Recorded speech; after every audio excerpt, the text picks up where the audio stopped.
Hola, ¿qué tal? Sean nuevamente bienvenidos a su canal de video Filosofía para no iniciados. Hoy trataremos del tema los elementos del quehacer filosófico. ¿Qué es lo que intentamos explicar con el presente video? Ya hemos visto que la actitud filosófica es la base para hacer filosofía. Esa actitud no es otra cosa más que el asombro. Pero no basta con asombrarnos, sino que se requiere de una serie de pasos y de herramientas que nos permitan habituarnos a filosofar.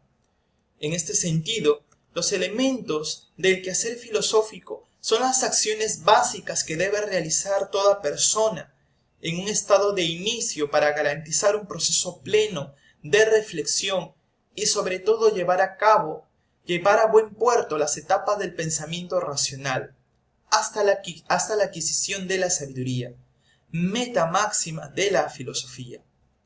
Ahora bien, si el término filosofía entraña el de ser un saber complejo, arduo, misterioso, casi imposible, es todo lo contrario.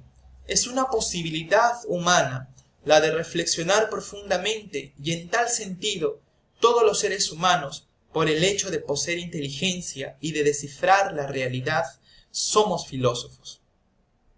Presentamos a continuación en orden los elementos del quehacer filosófico, entendiéndolos como etapas no conclusivas o cerradas, sino que constantemente se alimentan y en las que se puede ir y venir para retomar, ampliar y profundizar sobre un problema concreto. Estos son, tenemos el primer punto, la admiración o la inquietud por saber. Es el primer elemento del quehacer filosófico. Es la admiración. No se puede hacer filosofía si no sucede el asombro filosófico. Admirarse o asombrarse es deshabituarse, es salir del medio, es salir de la rutina o del tedio en el que se vive cotidianamente. Pero no por una obligación o a fuerza de estragos o de exigencias o de buscar situaciones extraordinarias, sino es adentrarse en la realidad que ya se consideraba conocida o dada por supuesta.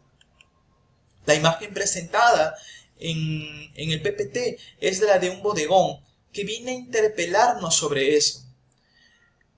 ¿Cuántas veces hemos visto en la mesa de nuestra casa un frutero? ¿Cuántas veces hemos tomado alguna fruta para llevarnos al colegio, al trabajo, a los estudios, etcétera? Pero si ese frutero lo hacemos arte, una pintura, qué distinto es. Qué bello y magníficos se ven las pintadas de las manzanas, ¿no? El cristal del recipiente de este bodegón, la composición, la luz, los colores, las veladuras del copón. Basta con tener un poco de sensibilidad para admitir que es bello, que es arte. Pero aún a veces hemos pasado frente a un cuadro, ya sea en nuestra casa o en el lugar donde nos movilizamos, y resulta que ya no nos dice nada.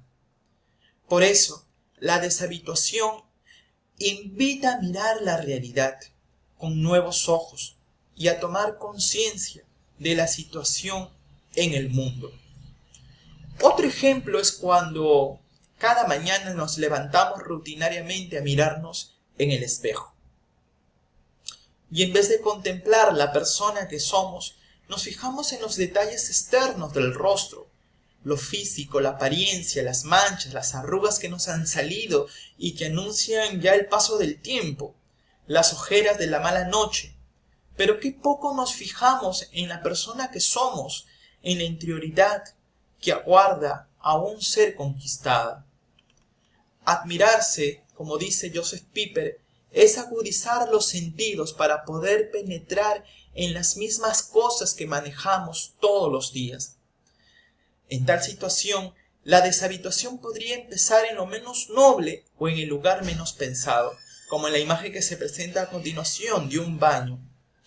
Porque si a Arquímedes se le ocurrió la idea de calcular la masa y el volumen de los objetos, la famosa ley de la hidrostática, al tomar un baño para el momento exacto comprender el fenómeno y gritar «Eureka, lo he encontrado», ¿cuánto se podría aprovechar de las diversas situaciones de la vida ordinaria para contemplar la realidad. Admirarse, por tanto, es advertir y aceptar con gozo que aquello que se ha recibido todavía nos trasciende, nos supera, es más rico en misterio de lo que se apreciaba. Por eso, para los griegos y medievales, admirar es reconocer, entendiendo esto como un volver a conocer, no poniendo este conocimiento en atención a lo que ya se sabía, en lo personal, en lo poseído, sino en la realidad en cuanto tal. Solo así se podrá despertar la actitud de agradecimiento. Lo contrario, frente a la admiración, es la actitud del zombi, de la persona que vive sin saber para qué vive, sin reconocer por dónde va, sin apreciar lo poco o lo mucho que le presenta la vida, como preso de un sueño del que no puede despertar. Por eso la filosofía tiene como fin recordar al hombre su dignidad y el lugar que ocupa en el cosmos. El segundo elemento del quehacer filosófico es la docta ignorancia. De la deshabituación pasamos a la docta ignorancia, que no es ninguna contradicción o ambigüedad. Parece un error afirmar una ignorancia docta, una ignorancia laudable, pero en filosofía es la condición básica que se necesita para adentrarse en la realidad. ¿Qué sucedería, por ejemplo, si todo lo que se pusiera frente a nuestros ojos, en el momento preciso de examinarlo, lo diéramos por conocido? Sin duda, el proceso de reflexión llegaría a su fin, porque nadie investiga o cuestiona lo que ya se sabe.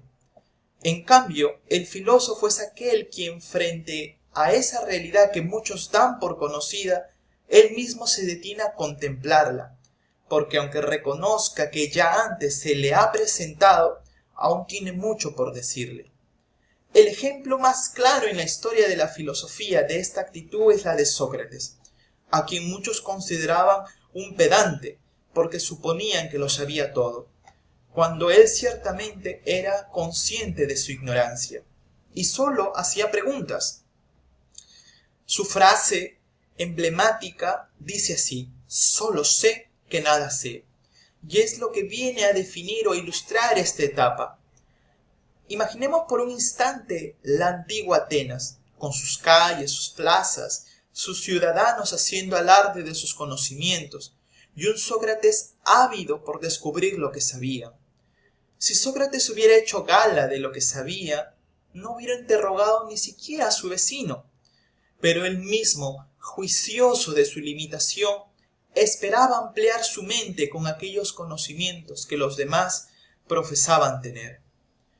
Por tanto, sin la docta ignorancia, no se puede seguir adelante en la reflexión.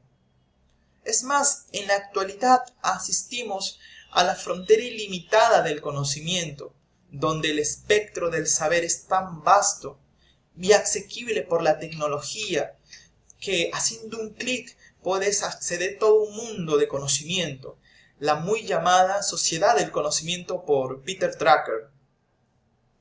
La gran pregunta es, ante tan vasto conocimiento, ¿dónde queda la posibilidad de abarcarlo todo?